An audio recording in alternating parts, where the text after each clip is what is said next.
Hi everybody, thanks for joining us this evening on the Week in Review. I'm Nick Blumberg. Paris Schutz has the evening off. Local officials pressure the Biden administration to help asylum seekers get jobs, arguing it's the right thing to do.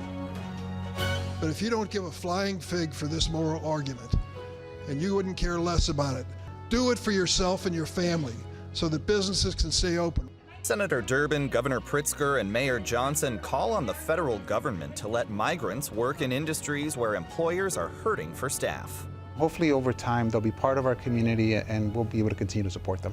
An update from Chicago Public Schools as some 2,000 young asylum seekers start school with significant language barriers. This isn't a Republican issue, this isn't a Democrat issue. It's just an issue we need to address. Republicans renew calls for reform measures after the conviction of a top aide to former House Speaker Michael Madigan. White Sox owner Jerry Reinsdorf says he doesn't see how someone could have gotten a gun into the ballpark as questions still swirl about last week's shooting. And Northwestern Football takes the field Sunday for the first game of the season with a cloud of brutal hazing allegations hanging over the team. And now to our Week in Review panel. Joining us are Craig Dellamore, political editor at WBBM News Radio, Hannah Meisel, state government and politics reporter for Capital News Illinois, freelance sports writer Maggie Hendricks, and our very own Joanna Hernandez. Let's get right to it. This week marked the one-year anniversary of the first migrants who were bused to Chicago, 75 asylum seekers sent here by the governor of Texas. Joanna, you've been covering this since the early days. Did anybody really have a sense of just how severe this crisis would become? The easiest answer is absolutely not.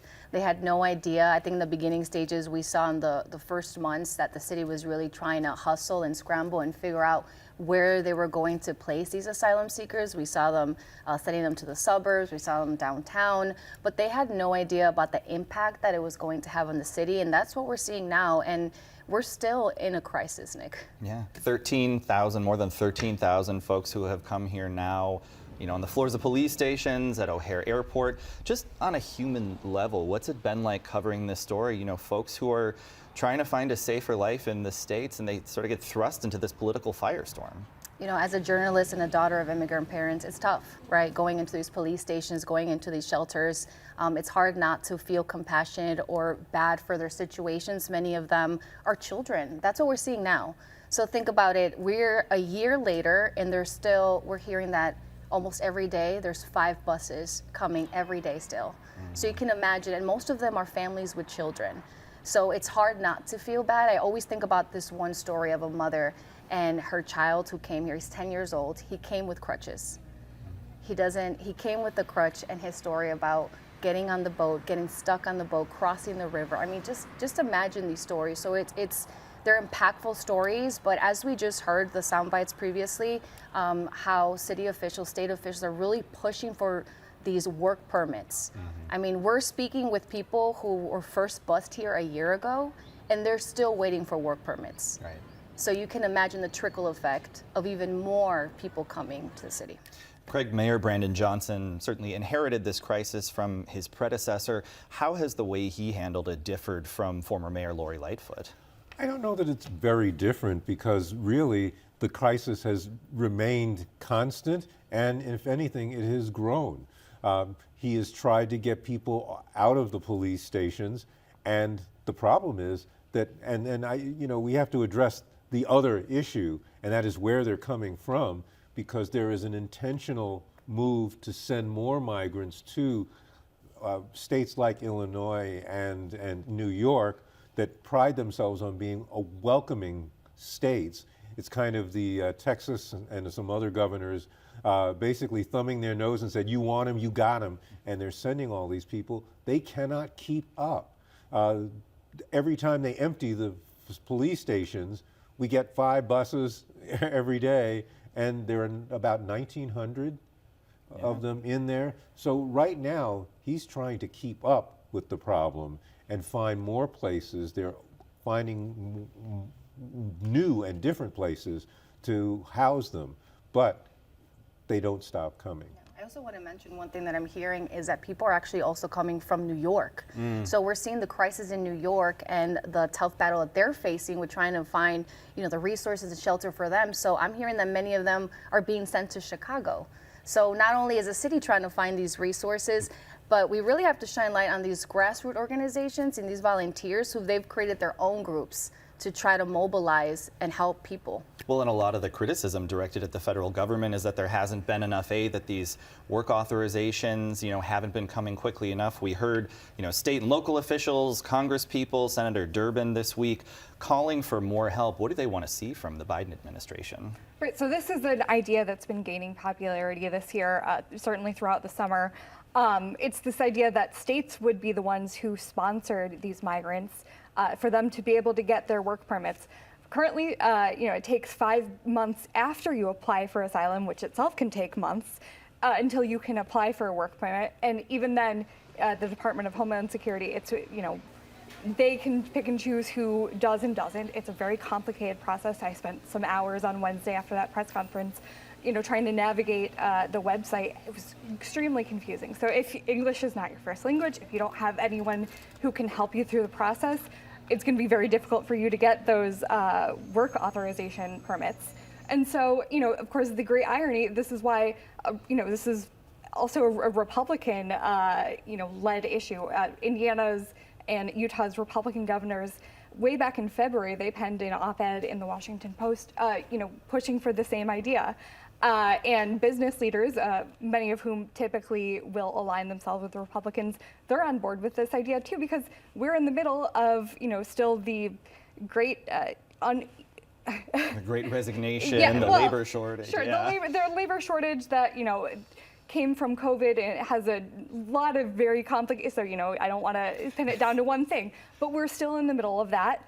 And, the great irony is that you have a lot of jobs open, especially in these key industries that's been suffering. And you have all of these people who are here and they want to work. They want to make a life for themselves because, where else are they going to go? They have traveled thousands of miles. Most of them, they don't have connections here. So they have to establish their lives, somehow. And they're not allowed to work legally. So why not connect those two? And to add to the irony, the petitions are being made to the federal government, Right. to the Biden administration, Right. Which only has to say, okay, you can do it, and hasn't said it yet. And so, the Democratic leaders here are trying not to say anything bad about the president's hesitancy, but, if you ask them, why hasn't the president simply given the permission, they kind of... Yeah, you would think they would try to go through, more private channels to address this crisis. I mean, Craig pointed out, we've all pointed out that, this is something that is a political issue that was driven by, Republican lawmakers sending these asylum seekers here. Do you think there might be some element of President Biden, say, not wanting to take the bait? Because it feels like there hasn't necessarily been as much engagement on this issue as certainly local leaders would hope to see. Yeah, I honestly don't get it, because if it seems like it's a win. People want to work and there are job shortages, so why would you not just want to fix that problem with this swipe of a pen? It seems like a pretty easy thing to do. Right. So I really don't understand, but I understand, of course, the Democratic leaders of our state and city not wanting to go after the president. That makes sense, but also maybe J.B. Pritzker needs to just send a text message to Joe Biden and say, Yeah. come on, man. Right, you don't want to drag him at a press conference, but Right. you need to get moving on this. Yeah.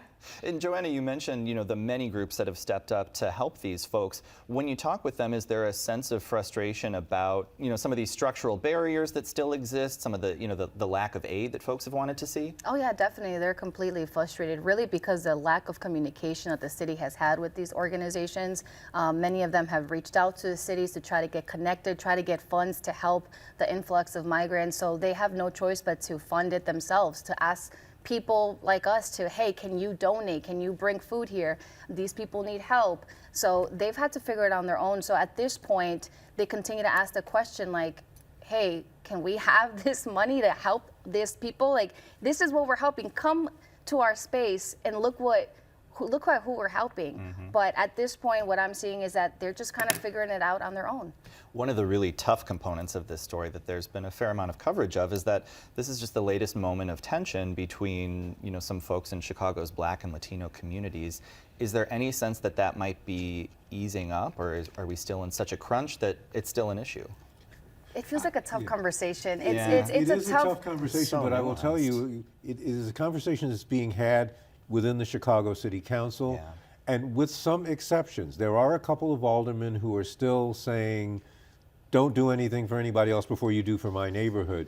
But even Jeanette Taylor, the 20th Ward alderwoman, who has been vehement about getting more help for people who are already in Chicago, she always says, I'm not going to say no on these votes because these people do need help, but you do need to start paying attention to everyone else. And that is one thing that the Johnson administration is trying to do consciously, is to make sure that there's also help going on for homeless people and others in the neighborhood. But we are seeing tensions ease, though. I have gone to these communities, and I think it just took for people to come out and also get to know the asylum seekers. I think there's a compassion when you meet someone and you hear someone's story.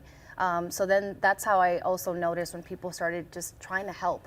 But it is tough. Yeah. It's understandable why people in these communities are upset. I mean, they've been deprived from Decades of resources for disinvestment, yeah. decades. And there's some really visceral imagery here, like the floating the idea of putting migrants in a school that was closed 10 years ago, especially in Absolutely. predominantly Black neighborhoods. Yeah.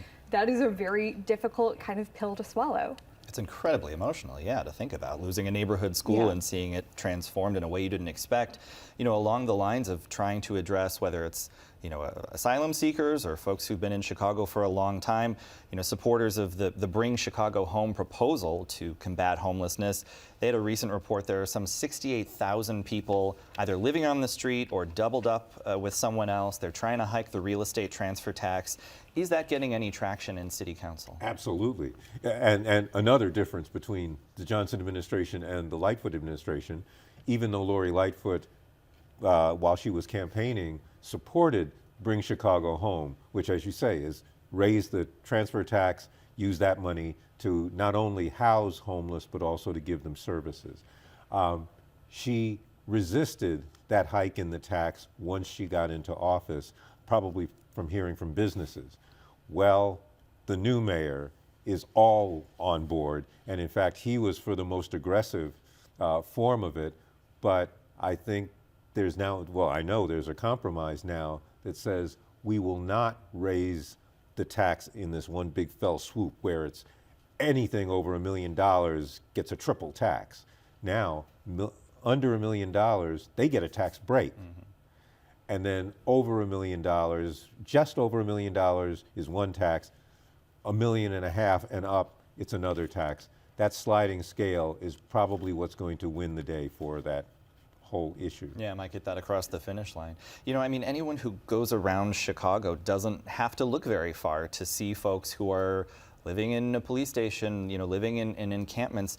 Does this feel like one of those, intractable problems? Is there something that we can, is this something we can dig our way out of? Absolutely we can. Other cities have done it.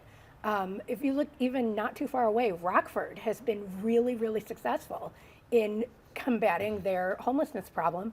And just because we're a much bigger city doesn't mean we can't learn from them and learn how they use wraparound services and things like that. And like what Andre Vasquez is putting forward in the 40th Ward is a really exciting thing to see a hotel that barely got used anymore get changed into something that can actually attack homelessness. That's a really exciting thing for me to see as a resident who doesn't want anybody living in encampments, because nobody should have to live that way. Yeah.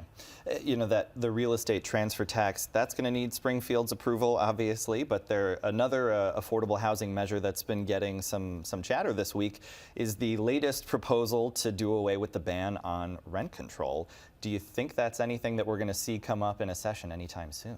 This is an idea that has got some momentum behind it, but I also was looking back at my previous reporting from 4 and 5 years ago, and Deja vu. right, as a lot of these policy things go in Springfield, lifting a ban on rent control, that is a very tricky issue. Of course, progressives who really believe in this issue, progressives have made giant strides in both Chicago City Council and in Springfield, but there are many Democrats who also see the other side of things. They have the bugs in the ear from industry folks, from the Illinois Realtors Association, and from other, kind of landlords associations. And they also, they have arguments that rent control has, unintended consequences. And I think that this is a debate we'll probably keep having. Rent control is not really a widespread thing. Of course, New York is the classic example of a city that's done rent control for many years. But New York also has a huge problem with shortage of housing, as we do here. And, it's unclear that a rent control would, for all the other things that it could do, that it would be any sort of panacea for, getting more housing stock here. Speaking of a frequent topic of conversation in Springfield, Republican lawmakers are pushing ethics reforms that they want to see in the General Assembly after former top Madigan aide Tim Mapes went down for lying to the feds.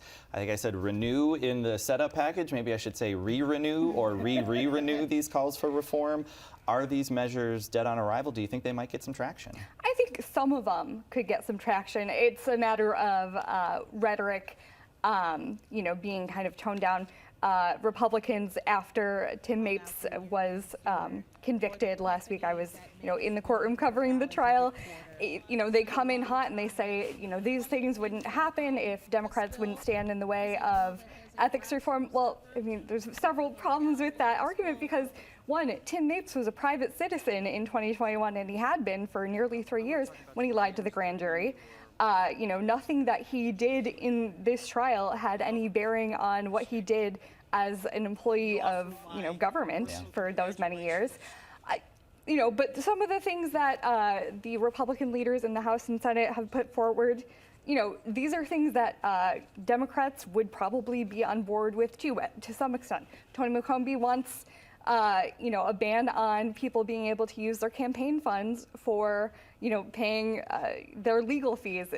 Madigan has spent, I think it's $8.5 million on one single law firm, and he's, that'll be more because he doesn't go to trial until April. That bill is going to keep going up and up and up. Sure. And then, Senate Republican leader John Curran from Downers Grove, he wants a couple things that have been floated in recent years. Wants the state attorney general to be able to convene a statewide grand jury to investigate corruption. I think some Democrats would be on board with this too, but we have to go back to 2007-8 when Lisa Madigan, who was attorney general for a very long time, she was investigating Rod Blagojevich's hiring practices. The feds kind of tapped her on the shoulder and said, hey, we've got another investigation going. Could you not interfere here? We got this. And so, as a result, it was not the exact same investigation. Unfortunately, we'll probably never know the results of that investigation into his state hiring practices because the feds got him on a host of other things, if we remember correctly. But, I do think that some of these ideas could go forward if Democrats and Republicans could stop being at each other's throats. But Yeah, but if there's any place that knows how to keep an issue going and going and going without ever being resolved, it's the folks in Springfield. I covered the legislature in the 80s. Statewide grand jury was an issue then. Yeah. So Everything old it's is never new again. happened. right. So the CTA president this week was, touting the successes. It's the 1-year anniversary of a big strategic plan to try to, fix service shortfalls and staffing gaps. Do most Chicagoans think that the CTA is running the way that it should right now? No. Another simple answer. That's a very simple one. Just from my anecdotal evidence, I don't take the bus very much anymore. I used to take it all the time because I just cannot rely on it being there. That track for you, yeah? I mean, I always hear my wife complain about it. Yeah? I mean, I drive, she takes the train, she takes the CTA, and there's times where she comes really late because there's a delay. So I would say no. Yeah. It feels like, some more work to be done there. I mean, there have been a lot of calls to fire CTA President Dorval Carter, but he answers to the CTA board, so it's not quite that simple. Have we heard anything really from Mayor Johnson? No, and that's an issue for his administration. He is being very, very deliberate about where he makes his moves and who he brings in and when. And he says that he's taking his time because he wants to make the decisions the right way. And so far, I think while critics on the city council may be trying to get some traction on this, I don't know that that's a big issue for the general public, that they mind all that much. As long as the garbage is still getting picked up and the trains, if not coming on time, at least come. But I feel like then that is then a failure of people pointing out, you know why the traffic is bad? Because nobody's taking the bus anymore. I mean, I feel like there needs to be more of a discussion about the bigger effects of having an unreliable transit system. I think in my little corner of transit Twitter, I hear that, but that's probably an echo chamber. I think just That's why I'm saying it here. The American conversation about transportation is so siloed, and people who exclusively drive, they don't really think about that, and so Yeah. So moving over to a very different topic, White Sox owner Jerry Reinsdorf had a pretty rare media availability and said he doesn't see how anybody could have gotten a gun into Sox Park. This after 2 people were wounded in a shooting at the ballpark. There's just been so much flying around this week, but not really any clear answers. What do we know? I mean, we really don't know much. The police said earlier this week that they don't think there's any way that the shot could have come from outside the park, which makes sense, especially when you see where they were sitting. Like, it doesn't make sense. And of course, Jerry Reinsdorf is going to want to tout his own security and tout his own people, but obviously someone was able to sneak some sort of firearm into the park, and it's just so bizarre to me that we're a week into this. There are cameras everywhere, and yet we don't have a clear understanding of what happened of a shooting in a baseball park. It just boggles my mind. You know that story about the woman? They also said the woman had the gun in her belly fat. Which is so unconfirmed. That is the problem with this as a story and as just an investigation. Don't forget, when you're talking about people who may have had a gun, that's breaking the law. So you have to be careful about when, who all gets implicated. But also, I think the likelihood is it's probably an accidental discharge that somebody wasn't expecting. Oh, absolutely. And that is why the game wasn't canceled, because the police couldn't, the crowd wasn't panicking. There were 2 people didn't know, no one knew really what happened. And by the time they figured it out, well, the game was probably over. They were just, and honestly, by the time they figured out, people were just angry that the Vanilla Ice concert got canceled. Yeah. I mean, that But honestly, speaking of everything old that is new was the again. story. right, honestly, that's all I saw on Yeah. social media was people saying, like, I came to this game for the Vanilla Ice concert. What kind of technical? And then they learned slowly that, like, oh wait, someone actually got shot at the game. I mean, it was just one of those stories that was insane. All right, we're running out of time here. That's okay. No, we're running out of time, but I want to get police to. blotter I to know, the actual no kidding. Well, unfortunately, in a similar vein, Northwestern Football is coming back after some pretty awful hazing allegations that cost the longtime head coach his job. Is it going to be tough for players to keep their heads in the game despite that scandal hanging over them? Well, I mean, I think that will be part of the problem, but I also think we have to remember who was hazing people. So, I mean, it's a problem that they have to deal with, but they're the only ones who can deal with it because it was within the program. So I think it is going to be a tough season for Northwestern, and let's be honest, it's Northwestern football. They weren't going to go to the Rose Bowl this season probably anyway. But I think that maybe playing football is the kind of thing that can help them focus and move past it, but it's also something that they're going to have to deal with as an organization. We got about 20 seconds left, but the Cubs are 3 games back in the NL Central. Do you think that they may be making a shot at the postseason here? They're in a good spot for the wild card, and they have been so hot lately and pitching well. So I mean, there's a game happening right now. I probably should knock on wood, but you know, I mean, maybe I feel like maybe we'll have some excitement. Well, and the National League is not exactly on fire this year, so, you know, there's that aspect to it. We'll take it where we can get it. All right, well, we will always take the 4 of you on Week in Review. We are out of time, so our thanks to Craig Delamore, Hannah Meisel, Maggie Hendricks, and Joanna Hernandez. And that's our show for this Friday night. Don't forget, you can get Chicago Tonight and the Week in Review streamed on Facebook, YouTube, and our website, WTTW.com/news. Now for the Week in Review, I'm Nick Blumberg. Thank you for watching. Enjoy the long weekend. Stay healthy and safe. And see you at 10 for Chicago Tonight, Black Voices. Okay, so in actual Sox sports news, they named Chris Getz as their new general manager. Yes. Do we have any reason to believe he's the guy to turn the team around? No, you keep asking me the easiest question. I mean, I'm trying to make it easy on you, friend. Trying to change your answer. you know, It's still the same. it's the fruit of all the same very bad dead tree. So, you know, I mean, And they're not going to spend more money. they're not going to spend more money. They're not going to make any big changes on the field. No, I mean it's the old saying of what's the definition of insanity? Doing the same thing again and again and expecting different results. That's the White Sox. And Was it 2 years ago when they were like, Yes, they were hot. They It were the was, up-and-comers. it was not that long ago, and they just let that Tony La Russa hire. It's hard to really say how much that set them back because that Tony La Russa hire was just it absolutely poisoned the clubhouse.